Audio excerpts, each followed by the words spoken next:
Assalamualaikum warahmatullahi wabarakatuh. Selamat pagi Bapak Ibu. Saya Jaka Supriyadi, CGP Angkatan 6 SMA Takmiriyah Surabaya. Kali ini saya bersama Bapak Muhammad Ramadan.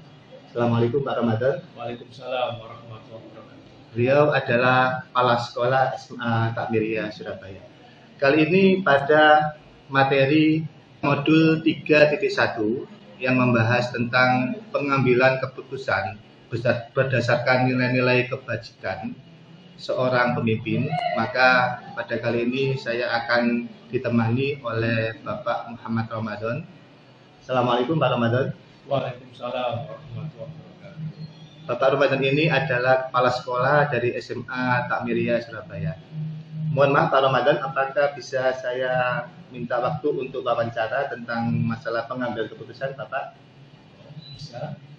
Oke. Untuk yang pertama Bapak, selama ini bagaimana Bapak dapat mengidentifikasi kasus-kasus yang merupakan dilema etika atau rujukan moral? Jadi untuk dua hal ya, itu dilema etika dan rujukan moral. Dilema etika itu seorang pimpinan dihadapkan sebuah permasalahan di mana ada dua permasalahan yang sama-sama harus diangkat. Karena semuanya itu penting, tidak boleh ada yang ditinggalkan.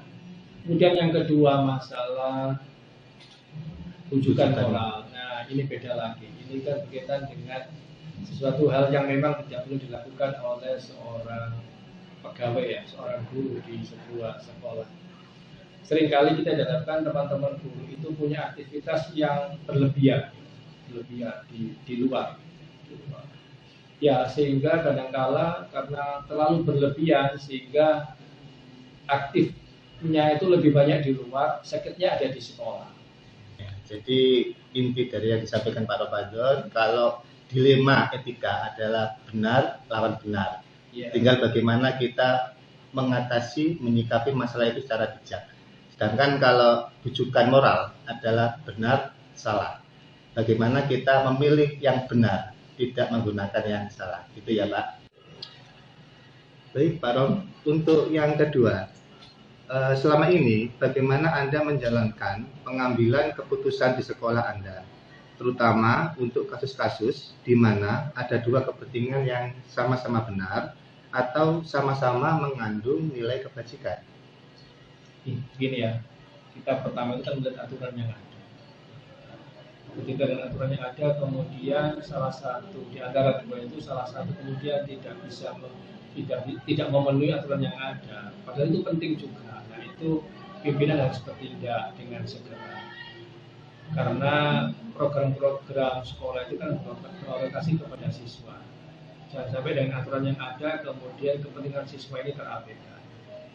Jadi dengan segera kebijakan pimpinan itu harus segera diputuskan agar meskipun di aturan itu tidak memenuhi, nah dengan kebijakan yang ada itu mereka harus mendapatkan sesuatu pada semestinya.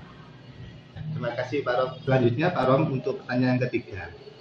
Langkah-langkah atau prosedur seperti apa yang biasanya Pak Rom lakukan selama ini? Pertama itu kita melihat regulasi yang ada, jadi aturan yang ada seperti apa. Kemudian yang kedua kita mengajak beberapa pimpinan untuk bisa diajak musyawarah untuk dengan segera mengambil keputusan agar sekolah ini bisa berjalan dengan baik. Yang ketiga, ya sebagai pimpinan mau tak mau harus mengambil keputusan untuk kepentingan sekolah yang ada. Jadi ada 3 prosedur ya Pak Rom. Baik Bapak, untuk pertanyaan yang berikutnya, hal-hal apa saja yang selama ini Bapak anggap efektif dalam pengambilan keputusan pada kasus-kasus dilema etika? Di program kerja itu ada yang masuk ke dinasan, ada yang tidak masuk ke dinasan. Jadi aturan-aturan yang ada itu sebenarnya itu kan kita ikatkan dengan yang berada pada kedinasan. Nah ini berkaitan dengan ada guru tetap, guru tidak tetap, seperti itu. Padahal semuanya itu penting bagi siswa. bagi guru-guru yang berkaitan dengan sertifikasi, kita harus kita atur sehingga memenuhi aturan yang ada. Dari guru tetap kan juga penting untuk membina anak-anak olimpiade atau yang lain, pengembangan bakat dan minat. Kan di luar kedinasan. Kita sama-sama mendapatkan sesuatu yang setimpal lah dari sekolah. Ya, terima kasih Bapak. Kemudian Bapak, untuk pertanyaan selanjutnya, apakah Bapak memiliki sebuah tata kata atau jadwal tertentu dengan sebuah penyelesaian kasus dilema etika? Apakah langsung menyelesaikan di tempat atau memiliki sebuah jadwal untuk menyelesaikannya? Bentuk atau prosedur apa yang akan Bapak jalankan? Biasanya permasalahan itu muncul ketika di awal pelajaran berkaitan dengan jadwal SKBBM. Nah, itu melihat kondisinya seperti apa, jumlah kelasnya seperti apa, dan mungkin ya waktu itu harus segera diputuskan, dibicarakan, jangan sampai kemudian ada yang dirugikan. Setelah itu insya Allah nggak ada masalah lagi, selesai. Jadi penyelesaiannya secara langsung ya, dan itu pun tidak selalu ada permasalahan. Seperti bagaimana contoh tadi di awal pembelajaran ada SKBBM, kemudian ada penyesuaian, kemudian disesuaikan dengan aturan, dan pada saat itu harus dicari jalan keluarnya Pak. Langsung. Baik Pak Rom, untuk pertanyaan yang terakhir, dari semua hal yang telah saya sampaikan, pembelajaran apa yang dapat Bapak petik dan pengalaman Bapak dalam mengambil keputusan dilema etika? Ya, kita dalam hidup ini harus hati-hati, jangan sampai kita mengambil keputusan itu merugikan salah satu pihak.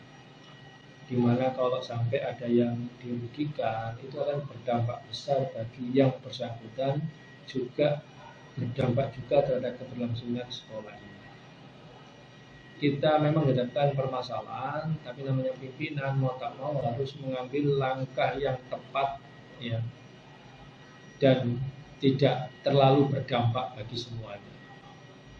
Yang mudah-mudahan dengan cara seperti itu semua kepentingan terakomodir dan masa depan sekolah, guru dan siswa itu ya bisa semakin diarahkan masa depannya. Ya. Jadi memang untuk memutuskan suatu hal itu memang terkadang sulit. Tetapi bagi seorang pimpinan itu bagaimana cara memilih sebuah keputusan yang terbaik ya Pak. Oke, jadi apa yang dilakukan Pak Rom sebagai pimpinan, bagaimana memutuskan secara bijak yang mana hasil dari tujuan itu adalah untuk kebaikan bersama, kebaikan juga di masa yang akan datang. Ya, terima kasih Pak Rom atas waktu wawancara. Semoga Pak Ramadan bisa memimpin sekolah dengan baik. Dan semoga sekolah SMA Takmiriyah Surabaya semakin jaya. Terima kasih. Assalamualaikum warahmatullahi wabarakatuh. Waalaikumsalam warahmatullahi wabarakatuh.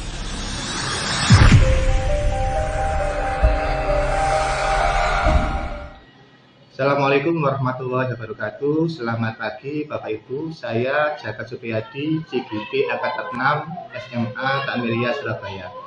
Pada hari ini saya bersama dengan Bapak Sucipto. Assalamualaikum Pak Cip. Waalaikumsalam warahmatullahi wabarakatuh. Bapak Sucipto ini adalah Kepala Sekolah SMA Takmiriyah tahun 2018 sampai dengan tahun 2022. Benar ya Pak? Ya, betul. Untuk pertanyaan yang pertama Pak, bagaimana Bapak dapat mengidentifikasi kasus-kasus yang merupakan dilema etika atau rujukan moral? Ya, terima kasih Pak Jaka. Memang sebagai pimpinan sekolah di dalam memutuskan sesuatu itu memang harus menggunakan berbagai pertimbangan, baik pertimbangan dalam hal nilai-nilai religi maupun pertimbangan berdasarkan hukum-hukum positif yang ada di Indonesia, termasuk aturan-aturan kita sebagai seorang guru. Nah, tadi ada pertanyaan tentang dilema etika dan dilema moral. Ya. Rujukan moral. Rujukan moral. Nah, Nah, dalam hal ini ketika yang pertama tentang dilema etika, memang seorang pimpinan sekolah itu diharapkan adil kepada siapapun. Nah, tentu di dalam kepemimpinan suatu saat mungkin dia akan menghadapi masalah-masalah. Itu kita usahakan semaksimal mungkin lah bagaimana kedua-duanya itu diperlakukan secara adil. Nah, yang kedua tadi ada bujukan moral. Nah, tentu sebagai pimpinan sekolah hal semacam itu ada saja. Pak, terima kasih. Oke. Ya. Baik Pak, untuk pertanyaan kedua. Jadi selama ini bagaimana Bapak menjalankan pengambilan keputusan di sekolah Bapak, terutama untuk kasus-kasus di mana ada dua kepentingan yang sama-sama benar atau sama-sama yang mengandung nilai kebajikan. Kalau tadi Pak Jip sudah menyampaikan bagaimana tentang SKPBM, tentang guru tetap dan guru tidak tetap. Nah, sekarang bagaimana hubungannya dengan guru sama siswa, Pak? Ya, terima kasih Pak Jaka. Jadi memang tidak mudah untuk memberikan pengertian ya, kepada guru tentang kemampuan atau potensi yang ada pada masing-masing siswa. Nah, kadang-kadang guru itu akan menjumpai di dalam suatu kelas ada anak yang menonjol, yang memiliki kemampuan lebih sehingga dia mudah untuk mendapatkan nilai sesuai dengan KKM. Tapi kita juga pernah melihat ataupun kita juga pernah menjalani bahwa dalam satu kelas itu ada anak yang walaupun mungkin ada ulangan beberapa kali, remedi beberapa kali, tetap dia tidak memperoleh nilai sesuai dengan KKM. Nah, sebagai seorang guru itu harus menyadari posisinya bahwa setiap siswa memiliki potensi yang berbeda-beda. Jadi bisa jadi anak itu pintar matematik, tapi tidak pintar pada masalah seni.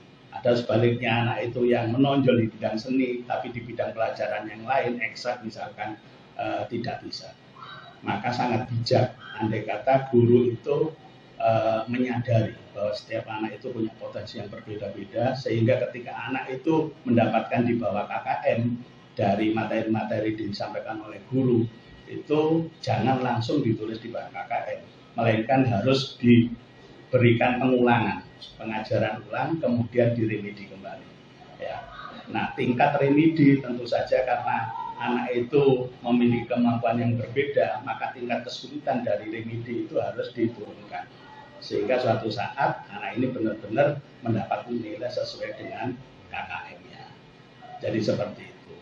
Jadi guru itu tidak diperbolehkan untuk menjudge, yang mengatakan bahwa anak itu bodoh dan sebagainya, anak itu tidak punya kemampuan, melainkan guru harus menyadari bahwa setiap siswa punya potensi yang berbeda. Ya. Ini wajar terjadi di setiap sekolah. Jadi memang secara umum sebagai seorang guru, terkadang kita terfokus pada kewajiban kita, misalkan pembelajaran matematika, maka anak biasanya dipaksa harus bisa menghitung, harus bisa dapat nilai bagus, tapi kadang guru juga lupa setiap anak memiliki potensi yang berbeda-beda. Jadi memang benar, ini adalah suatu kondisi yang memang sama-sama benar. Guru berusaha untuk menepati prosedur pembelajaran sebagaimana mestinya, tapi di sisi lain siswa memiliki potensi yang berbeda antara satu siswa dengan siswa yang lain. Gitu Pak Yedi. Ya, seperti itu. Oke. Baik Bapak, untuk berikutnya pertanyaan tentang langkah-langkah atau prosedur seperti apa yang Bapak lakukan selama ini. Jadi berkaitan dengan pengambilan keputusan, langkah-langkah apa yang Bapak telah lakukan. Ya, terima kasih Pak Jaka. Jadi setiap di akhir tahun ajaran atau di awal tahun ajaran masing-masing, baik untuk guru karyawan maupun siswa, itu ada semacam sosialisasi. Ya, contohnya pada guru dan karyawan itu ada kode etik guru misalkan. Kalau pada siswa ada tata tertib siswa misalkan. Nah, itu harus kita lakukan sosialisasi aturan-aturan yang berlaku ya di sekolah sini, baik untuk guru maupun untuk siswa. Nah, karena bisa jadi di dalam perjalanan 1 tahun ajaran itu ada hal-hal, ada masalah-masalah yang dihadapi.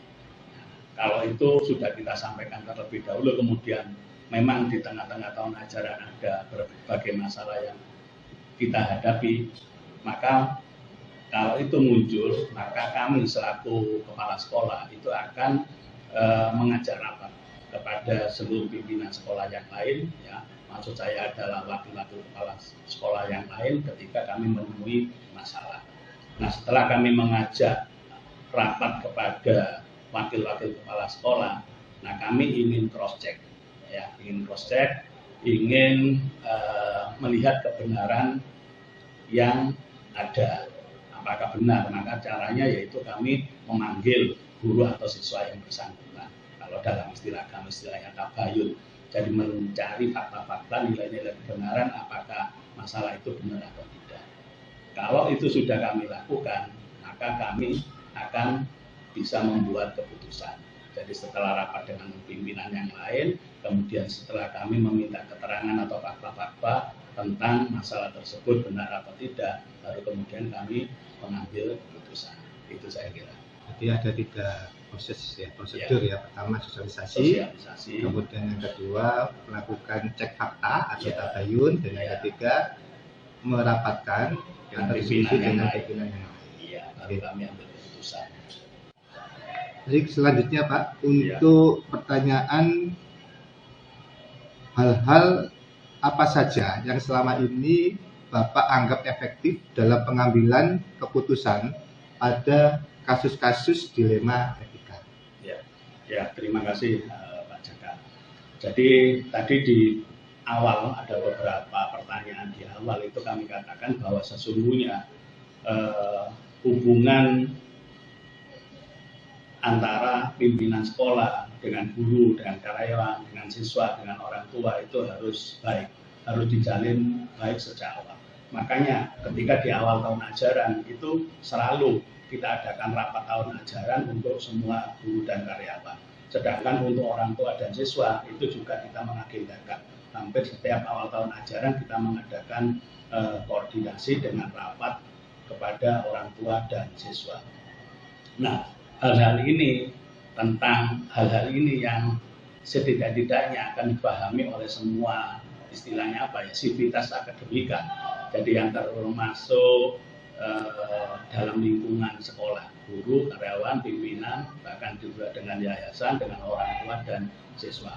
Nah, ketika di perjalanan kita menemui masalah-masalah, maka hal itu akan memudahkan kita untuk menyelesaikannya.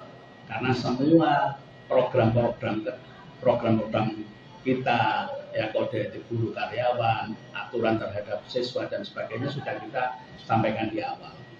Dan berikutnya kita terus membangun komunikasi yang baik dengan semuanya. Nah, ketika kita menghadapi masalah seperti yang awal saya katakan, misalkan pembagian jam itu mungkin untuk guru sertifikasi dan juga untuk guru tidak tetap. Karena di awal kita sudah membangun komunikasi yang baik, maka hal ini bisa diterima oleh semuanya. Kepada siswa pun juga begitu. Jadi ketika ada siswa yang dalam bidang tertentu itu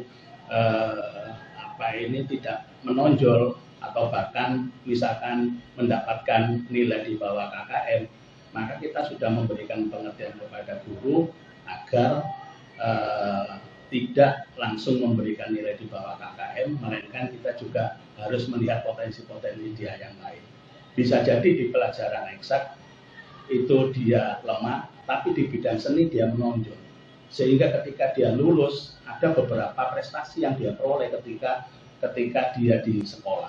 Dan ini yang akan menjadi semacam jaminan atau garansi sehingga dia bisa masuk ke perguruan tinggi karena prestasinya. Jadi biasanya perguruan tinggi itu akan istilahnya menghormati atau mengapresiasi semua potensi yang ada pada siswa. Jadi saya kira itu, Pak. Jadi intinya bagaimana membangun komunikasi yang baik ya Pak. Betul. Jadi dengan guru, dengan karyawan, kemudian dengan siswa, orang tua, yang kita awali dengan sosialisasi kegiatan, kemudian peraturan, tata tertib, etika dan sebagainya yang nanti ini membantu kita dalam penyelesaian masalah di kemudian hari. Iya, betul. Ya.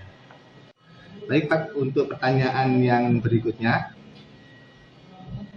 hal-hal apa saja yang selama ini merupakan tantangan dalam pengambilan keputusan pada kasus-kasus dilema etika? Ya, terima kasih.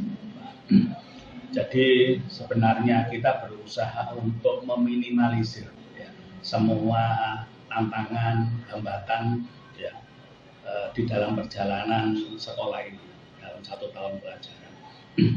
Jadi contohnya sejak awal kita sudah membangun komunikasi yang baik dengan guru, karyawan, kemudian siswa, orang tua, juga kita telah mensosialisasikan aturan-aturan yang ada kepada semua yang ada di lingkungan sekolah. Nah, ketika kita menghadapi dilema etika, kadang-kadang keputusan yang kita ambil ya, itu kan sudah berdasarkan apa yang kita sampaikan kepada guru dan siswa. Nah, kadang-kadang keputusan yang kita ambil ini ada sedikit perbedaan dengan kebijakan yayasan. Nah, kalau di dalam struktur sekolah itu yayasan kan yang paling tinggi, ya, baru kemudian sekolah, karena sekolah harus bertanggung jawab kepada yayasan. Nah, kadang-kadang keputusan yang kita ambil itu kadang ada sedikit perbedaan dengan kebijakan yayasan yang kami alami seperti itu. Ya, jadi terkadang kita sosialisasi, sudah memberikan peraturan di tingkat bawah atau di tingkat guru, siswa, orang tua, tapi terkadang kita juga ada dilema ya untuk kadang tidak sejalan atau sedikit berbenturan dengan kebijakan yayasan. Baik Bapak, untuk berikutnya, apakah Bapak memiliki sebuah jadwal tertentu dalam sebuah penyelesaian kasus dilema etika? Apakah secara langsung diselesaikan di tempat atau memiliki sebuah jadwal dalam penyelesaiannya? Bentuk atau prosedur apa yang Bapak akan jalankan? Ya, terima kasih. Jadi kami memiliki agenda atau jadwal tetap, misalkan setiap hari Rabu di minggu pertama awal bulan ini kami selalu rapat dengan pimpinan sekolah yang ada. Nah, dari situ kemudian kami minta masukan-masukan apakah ada permasalahan yang terjadi di lingkungan sekolah, apakah permasalahan dari guru ataupun dari siswa. Nah, ketika kami mendapatkan masukan-masukan seperti itu, kami tidak langsung memutuskan begitu saja, melainkan kami berusaha untuk mendapatkan masukan-masukan dari yang lain terlebih dahulu. Nah, setelah kami mendapatkan masukan-masukan yang cukup, maka kami akan mengambil keputusan, di mana setiap keputusan ini kan juga mengambil konsekuensi yang tidak mudah, ya. Melainkan keputusan yang kami ambil itu harus bijak, karena untuk masa depan baik itu menyangkut guru maupun menyangkut siswa. Baik Bapak, selanjutnya, adakah seseorang atau faktor-faktor yang selama ini mempermudah dalam membantu Bapak dalam pengambilan keputusan, terutama dalam mengatasi kasus-kasus dilema etika? Ya, terima kasih. Jadi kalau saya pribadi, kalau seseorang itu tidak ada, jadi melainkan seperti yang sudah saya sampaikan di depan, bahwa keputusan yang kami ambil itu adalah keputusan bersama. Jadi sebelum mengambil keputusan kami rapatkan bersama dengan wakil-wakil kepala sekolah yang lain, saya sampaikan dan setujui bersama. Istilahnya mungkin kolektif kolegial. Jadi keputusan bersama walaupun mungkin tanda tangannya adalah kepala sekolah. Jadi kalau seseorang itu tidak ada yang kami jadikan sebagai minta saran dan sebagainya, melainkan saran, usulan, masukan itu kami peroleh dari pimpinan yang lain. Baik Bapak, untuk pertanyaan yang terakhir ini, dari semua hal yang telah disampaikan Bapak tadi, pembelajaran apa yang dapat Bapak petik dan pengalaman yang Bapak ambil keputusan dilema yang telah terjadi, Pak? Jadi apa yang bisa Bapak petik pembelajarannya? Ya, jadi terima kasih. Berdasarkan pertanyaan-pertanyaan di awal, bahwa keputusan yang kami ambil itu bukan atas nama pribadi, melainkan atas nama seluruh pimpinan yang ada di lingkungan sekolah. Maka dari itu, yang namanya seorang pimpinan atau kepala sekolah itu harus berani mengambil keputusan. Jadi dibandingkan masalah itu ngambang, ya tidak ada keputusannya. Dan kalau sudah diputuskan, konsekuensi apapun harus kita terima. Ya, konsekuensi harus kita terima, harus kita hadapi. Ya, nah itu. Jadi itu yang pertama, seorang pimpinan harus berani mengambil keputusan. Dan keputusan tersebut sudah melalui prosedur yang sedemikian rupa, ya, maka konsekuensi apapun harus siap untuk dihadapi oleh pimpinan sekolah dibandingkan kalau tidak mengambil keputusan. Kemudian yang namanya keputusan itu tentu tidak akan bisa menyenangkan semua pihak. Ya. Hari itu harus kita sadari bersama. Jadi setiap keputusan, setiap kebijakan itu tidak akan menyenangkan semua pihak dan itu harus siap untuk kita hadapi. Nah, setelah kita mengambil keputusan, kalau dalam ajaran agama kita, ya sudah, fatawakal ala Allah. Jadi tawakal hanya kepada Allah bahwa kita berharap keputusan yang kita ambil ini adalah keputusan yang terbaik. Saya kira itu. Ya, terima kasih Bapak atas jawaban dari wawancara telah saya sampaikan, dan semoga Bapak diberi kesehatan dan semoga sekolah Bapak bisa lebih baik, lebih jaya ke depan. Amin, amin. Oke. Baik Bapak Ibu, demikian untuk pemaparan modul 3.1 tentang pengambilan keputusan bijak sebagai seorang pimpinan. Ada pepatah mengatakan bahwa ketika kamu ingin menjadi mentari yang menyinari alam, maka bersiaplah untuk terbakar. Karena apa? Segala keputusan yang telah diberikan, pro dan kontra, dilema, itu pasti akan terjadi. Yang penting, apa yang kita putuskan adalah keputusan yang sudah kita pikirkan secara matang, secara bijak, dan harus percaya diri untuk melaksanakannya. Semoga pada hari ini dapat kita ambil pelajaran semua, dan semoga kita sehat selalu. Sampai jumpa pada modul berikutnya. Assalamualaikum warahmatullahi wabarakatuh.